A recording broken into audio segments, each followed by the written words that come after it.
Kuzatuvchilar tomonidan ko'plab savollar kelmoqda, ayniqsa o'sha hadya, vasiyatnoma yoki meros haqida. Lekin bular hammasi ko'pgina holatlarda noto'g'ri talqin qilib kelinmoqda. Shuning uchun hozir sizlarga tushunarli bo'lish uchun oddiy tilda uchalasi haqida alohida gapirib o'tmoqchiman. Birinchisi vasiyatnoma haqida to'xtalib o'tamiz. Vasiyatnoma ya'ni shaxs bunda o'ziga tegishli bo'lgan mulkni hech kim roziligisiz o'zi xohlagan insoniga vasiyat qilib qoldirishi mumkin va bu sir saqlanadi.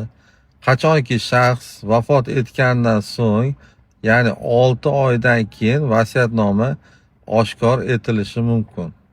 Ikkinchisi, qisqacha hadya haqida to'xtalib o'tamiz. Hadya nima degani? Hadya shaxs o'ziga tegishli bo'lgan biror bir mulkni yoki ashyoni o'zi xohlagan insoniga hadya qilishi, ya'ni sovg'a tariqasida unga berishi tushuniladi.